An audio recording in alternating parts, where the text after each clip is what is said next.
है, मेरे टैक्स से सरकार चलती है, मेरे टैक्स से सरकार चलती है। आज मेरे पैसे से सरकार चलती है। सरकार की कोई जो है ना धंधा पानी नहीं, कपड़े की दुकान नहीं है, सोने चांदी की दुकानें नहीं है। मेरे पैसे के बदौलत सरकार चलती है और उस पैसे को धंधा बना के और ये जनता का पैसा बर्बाद किया है। बेगूसराय में भी नगर निगम चुनाव की आगाज हो चुकी है और ऐसे में बेगूसराय में बहुत सारे प्रत्याशी अपना आपको दावेदारी पेश कर रहे हैं। इसी कड़ी में पहुंचे हुए हैं मुंगेरीगंज में, यहाँ पर भी एक प्रत्याशी है। उनसे जानते हैं उनका परिचय क्या है, आइए हम जानते हैं उनसे। सबसे पहले आपका स्वागत है आरटीवी बिहार में। आप अपना परिचय हमारे दर्शकों को। मेरा नाम हुआ रामदयाल सोनी, मैं वार्ड नंबर 32 का प्रत्याशी हूँ और भावी महापौर के लिए मैं खड़ा हूँ। तो हम जानना चाहेंगे कि इन्होंने व्यवसाय भी करते हैं और व्यवसाय से राजनीतिक में आए हैं, इनका मेन मुद्दा क्या रहेगा और राजनीतिक में आने का कारण? मेरा मेन मुद्दा क्या है कि जो चीज़ यहाँ देखते हैं और जो चीज़ नगर निगम के अंदर चल रहा है, हम जो है उस चीज़ में सुधार लाने का पूरा प्रयत्न करेंगे। इसलिए कि यहाँ जो भी व्यवस्थाएं वो चरमरा हुआ है और मैं विकास की ओर ले जाऊँगा। मेरा यही सबसे बड़ा मोटिव है कि बेगूसराय को जो है चमका के रखना है और किस तरह चमकेगा वो मुझे मालूम है और कैसे चमकाना है। बहुत सारा प्रत्याशी आते हैं, चुनाव होता है और पहले तो वार्ड पार्षद चुनते थे, लेकिन अब जो सिस्टम हो गया है सरकार के द्वारा गाइडलाइन आया है कि जनता चुनेंगे, तो इसमें और पहले में क्या फायदा था पता नहीं? इसलिए के फायदा था कि जनता के हाथ में दे दिया गया है और मैं इस चीजों का बहुत दिनों से इंतजार था कि ये कानून मेरे बिहार में कब लागू होगा और भगवान उस कानून को ला दिए। अब क्या हो गया, इसमें जनता कोई भी जो है खड़ा हो सकते हैं, आप हम और भी कोई भी आदमी। क्योंकि होता क्या था, पहले खरीद फरोश होता था, वार्ड परिषद को खरीदा जाता था, आम आदमी के पास पैसा होता नहीं था, वो खड़ा कैसे हो सकता है। इसलिए कि ये कानून जो आया है, मैं उस सरकार को धन्यवाद देता हूँ जो आज ये कानून बिहार में पास हुआ है कि आम जनता भी खड़ा हो सकते हैं और आम जनता भी इस चुनाव को लड़ सकते हैं। क्या लगता है सिर्फ विकास पर ही आपका फोकस रहेगा कि स्वास्थ्य भी है, शिक्षा भी है? जी, मेरा सबसे पहला स्वास्थ्य, उसके बाद जो है सफाई, उसके बाद क्या है समाज सेवा। समाज में क्या होना चाहिए, समाज की क्या आवश्यकताएं हैं, मैं उसको फुलफिल करूंगा। जहां तक होगा मैं उसमें ज्यादा बढ़ चढ़ कर भी करूंगा। मेरी समाज से बहुत दिनों से लगाव और इस लगाव को होना नहीं होना वो तो बात की बात है, मैं उस समाज से जुड़ा हुआ हूँ। अगर आप जीत के आते हैं, अगर आपको जनता जिता देती है और यहाँ पर आते हैं, तो सबसे पहले आप किस चीज़ के काम में आगे बढ़ाइएगा और वर्तमान में जो मेयर रह चुके हैं उनके द्वारा कितना कार्य किया गया है? मैं तो यहाँ पर जो भी है नगर निगम के अंदर जो भी स्टाफ है, मैं देखता हूँ यहाँ पर टूल्स ही नहीं है। सफाई कर्मियों के पास टूल्स होना चाहिए जो कि उस चीज से सफाई करे। वहाँ तो क्या है कि गाड़ी है लेकिन उसमें एक चक्का ही नहीं है।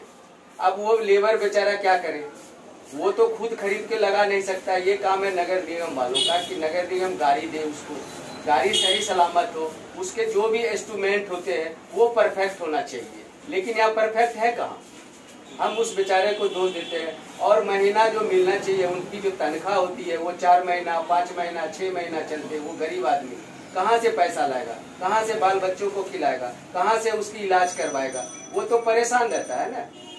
नगर निगम का क्या काम है, हर मंथ, और सबसे उत्तम काम वो सफाई कर्मी का है। मैं उन्हें धन्यवाद देता हूँ जो भगवान उसको इस पृथ्वी पे लाया है, नहीं तो आज गंदगी के अंदर लोग सारे पड़े हुए रहते हैं। और उनका जो है सबसे उत्तम काम है, भगवान से भी ज्यादा उत्तम काम कि वो हमारे गंदगियों को उठाता है और उठा के इस जगह से दूसरे जगह जो है वो डाइवर्ट करता है। क्या लगता है जो अभी देखिए सफाई कर्मी पर आप बताए कि सफाई कर्मी, तो सफाई कर्मी को लेकर 1 महीना से धरना 48 चौक पर लगा हुआ है, वहाँ पर धरना है, नहीं वहाँ मेयर आए हैं देखने के लिए, नहीं जिलाधिकारी आए हैं, तो क्या लगता है कि क्या कारण हो सकता है, उसको पैसा मिलेगा या फिर भविष्य में जाके मिलेगा कि मिलेगा या नहीं? नहीं, ऐसा तो नहीं होना चाहिए, क्योंकि होता क्या है गवर्नमेंट का जो भी फंड आता है वो तो आ जाता है, लेकिन यहाँ पे लोग क्या करते हैं, उनको बरगलाते हैं। जब तक 4 महीना 5 महीना उनकी पेमेंट नहीं हो जाएगा, वो एक अनपढ़ आदमी है, उसको बुझने नहीं आता है कि बैंक में कैसे पैसा आता है कैसे जाता है। वो तो खाली पैसा देखता है। तो इसी के अंदर जो है ना वो हिसाब किताब का लोचा होता है। हिसाब किताब का लोचा क्या है कि 6 महीना काम करा के 2 महीने का पैसा देता है। अब क्या है कि वो इन्वॉल्व नहीं हो पाता है, सही तरीके से उनकी खाना पूर्ति नहीं होती है। नहीं तो यहाँ पर क्या है, सफाई कर्मियों का नगर निगम के अंदर एक जो है ना आइटम्स होते हैं। एक तो क्या है, सफाई कर्मी का जो है ड्रेस कोड भी नहीं, कि ड्रेस उसका होना चाहिए कि क्या ड्रेस में वो जो है काम करे, जाड़ा हो गर्मी हो उसका कोडिंग होता है ड्रेस का, वो ड्रेस नहीं है। यहाँ पे ड्रेस की तो बात छोड़ दीजिए, सफाई कर्मी के लिए बोले ना इंस्ट्रूमेंट तक नहीं है। आज हम लोग बोले ना इसमें 35 साल 40 साल से इन्वॉल्व है, छोटे बच्चे से हम इन्वॉल्व है उस लोगों के साथ। एक झाड़ू तक नहीं होता है उसके पास सही ढंग से जो झाड़ू लगाया। अब बताइए नगर निगम कहाँ पे है अभी? और देखा जा रहा है कि बढ़िया बढ़िया रोड को ना बनाया जाता है। बेगूसराय मुख्यमंत्री जी आए थे, उनको लेकर रोड बनाया गया था। फिर अब आया है क्या उसको तोड़कर सीवरेज वाले काम करेंगे? क्या लगता है इसमें पैसा तो खर्चा हो रहा होगा? इसमें कहाँ पर फॉल्ट है वो मैं बता देता हूँ। ये टेंडर जो निकला होगा वो आज से 2 साल 1.5 साल पहले 1 साल पहले, ठीक है। वो टेंडर पासिंग हुआ है कब? अब, ठीक है। और ये रोड तोड़ने का जो सिस्टम चल रहा है वो तो क्या है 10 दिन पहले बना दिया। पैसा किसका गया? जनता का पैसा गया। मेरे टैक्स से सरकार चलती है। आज मेरे पैसे से सरकार चलती है। सरकार की कोई जो है ना धंधा पानी नहीं, कपड़े की दुकान नहीं है, सोने चांदी की दुकानें नहीं है। मेरे पैसे के बदौलत सरकार चलती है और उस पैसे को धंधा बना के और ये जनता का पैसा बर्बाद किया है। ये 10 दिन बाद ये रोड को टूटना है, ठीक, टूटेगा फिर बनेगा। ये सिलसिला चलता रहेगा। जनता को जागना पड़ेगा, ये मेरा पैसा है। उस पैसे का अनयूजलेस नहीं होना चाहिए। ये नहीं समझिए कि सरकार की पैसा है, ये मेरा पैसा है। मेरे टैक्स से सरकार चलती है और उस पैसे को बर्बाद होने हम नहीं देंगे, चाहे उसके लिए जो करना पड़े। क्या लगता है अभी जो तोड़ रहा है फिर जोड़ रहा है, इसमें जो लगातार आम लोग आवाज नहीं उठा रहे, इसका ही कहीं ना फायदा उठा रहा है इसका? हाँ सही बात है ये, क्योंकि आम जनता तो सब दिन से शोषित हो रहा है ना, शोषण हो रहा है, दबाया जा रहा है बातों से, जो भी चीज से दबाया जाए, प्रशासनिक तरीका से उसको दबाया जा रहा है। आगे आने के लिए कोई तैयार ही नहीं। समय आएगा, आगे आएगा और आना पड़ेगा। जब उसके जेब से 10 रुपया निकल जाएगा तब पता चलेगा कौन लिया, तब उसकी खोज होगी। ये तो पैसा मेरा ही था ना। बेगूसराय में कल भी एक घटना हुई है कि सोना चांदी दुकान की लूट हुई है। लगातार बेगूसराय में अपराधी संरचना पार हो रही है, लगातार प्रशासन विफल देख रहे हैं। इसको आप किस तरह देखते हैं? इससे पहले हमारी बड़ी घटना घटी थी सराफा एसोसिएशन में, मंडल जी के यहाँ, ठीक है। ये वार्तालाप हम लोगों का 1 से 1.5 महीना पहले डीएम साहब, एसपी साहब, बीडीओ साहब और थाना इंचार्ज, ये चारों आदमी के ऑफिस में हम लोगों का मीटिंग हुआ। ये वीडियो है मेरे पास। और उन्होंने प्रपोजल रखा कि गवर्नमेंट के तरफ से 250 कैमरा लगेगा बेगूसराय डिस्ट्रिक्ट में, ठीक है। 1 सेकेंड। और उन्होंने हमारे साथ थाना इंचार्ज को लगा दिया कि आप जाइए और एक एक गली, एक एक चौक चौराहे का जो है पूरा मुआयना करके आए। उसमें हमको 3 घंटा लगा। हीरालाल चौक टू पटेल चौक, ओके। हमने सारा विजिट करवा दिया, एक एक मोहल्ला, एक एक चौक, एक एक सारा डायग्राम बना दिया। आज 1.5 महीना 2 महीना हो गया, कहाँ गया, कहाँ है कैमरा? बोले सरकार की तरफ से भी फंड आ गया। कहने को होती है, कहने और करने में बहुत फर्क होता है। क्या लगता है ये आश्वासन ही देके रहेंगे कि आश्वासन ही है ना, आश्वासन ही है। क्या करेंगे हम लोग? कॉम्प्रोमाइज करते हैं, फिर जाएंगे। हम लोग का प्लानिंग हो रहा है, हम लोग बाजार वाले सब मिलके जाएंगे। ऐसा क्यों हुआ, इसमें कहाँ पे रुकावट हो रही है, और उनसे बात करेंगे।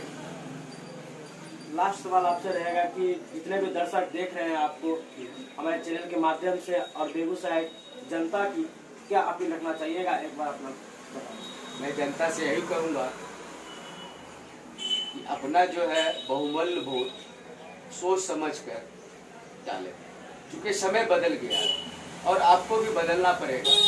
अरे जिंदगी और मौत तो एक बार निश्चित ही है ना, मरना निश्चित है, ये कोई काट नहीं सकता है। तो इससे बेटर देन है कि अच्छा कुछ करके जाए। आप कष्ट में जिंदगी जिए ना, आपका आने वाला पीढ़ी वो अच्छा करे, नहीं तो आपको खुद वो गाली देगा कि मेरे फादर, मेरे दादाजी, मेरे माँ लोग कैसे थे, वो कैसे जिंदगी को जीते थे। आज वो कुछ अच्छा करके जाएंगे तो आपके बाल बच्चा जो है नाम लेगा नहीं, आपके पद्धति पे वो चलेगा, आपके चरण का पे चलेगा और उसी काम को आगे बढ़ाएगा। अगर कोई भी गलत काम कर रहा है तो वो आगे आके खड़ा होगा, नहीं ऐसा नहीं होना चाहिए। गवर्नमेंट का कोई भी नियम कानून निकलता है या किसी भी तरह का कोई भी सामान बनाने का होता है, उसमें अधिकार होता है जनता को भी देखना इसके अंदर मटेरियल क्या होना चाहिए, क्या चीज इसमें डालना चाहिए, क्या प्रोसेस होना चाहिए, वो सब चीज जनता को देखना चाहिए। जनता का भी अधिकार होता है, खाली सरकार का नहीं होता है। इसमें जनता भी उसमें हिस्सा ले, क्योंकि बनेगा तो मैं ही चलूंगा, दूसरा कोई चलने वाला नहीं है यहाँ पे। उसका सुख सुविधा हम लेंगे ना, उस चीजों का सुख सुविधा हम लेंगे, उसका रख रखाव, उसको देखभाल मेरा फर्ज बनता है। अरे घर में गार्जियन कोई भी सामान ला दिया, उसको देखना मेरा काम है। गार्जियन ही हर हमेशा वहाँ पे आके देखेंगे, उस चीज को फॉलो करेंगे, ऐसा नहीं होता है। मेरा भी फर्ज बनता है, मेरा भी दायित्व बनता है कि उस चीज की देखभाल करना मेरा है। इस चीज को जो है जनता फॉलो नहीं कर पा रहे, आने वाले समय में करेंगे। क्योंकि होता क्या है, अभी इन लोगों को दिशा निर्देश नहीं मिल रहा है, सही ट्रैक नहीं मिल रहा है। जिस दिन सही ट्रैक मिल जाएगा वो सही आ जाएगा कि मेरा भी अधिकार क्या बनता है। लोगों को जानकारियां नहीं है कि मेरा अधिकार क्या है, मेरा पावर क्या है। जनता के इतना पावर जो है ना सरकार में भी नहीं है, बता देता हूँ। जनता जो होता है ना जनार्दन होता है, जनता जिसको चाहे उठाए, जनता जिसको चाहे नीचे गिरा दे। तो आपसे बात की है, बहुत बहुत धन्यवाद आपको, थैंक यू। तो हमारे साथ अभी रामदयाल सोनी इनका नाम है और मेयर पद के लिए भावी उम्मीदवार इस बार नगर निगम चुनाव से आ रहे हैं। और अब देखने वाली बात होगी कि बेगूसराय नगर निगम चुनाव में किनके ऊपर ताज होती है। तब तक के लिए आप देखते रहिए RTV बिहार। मैं हूं आपके साथ शिवम कुमार, कैमरा पर्सन अभिषेक कुमार के साथ।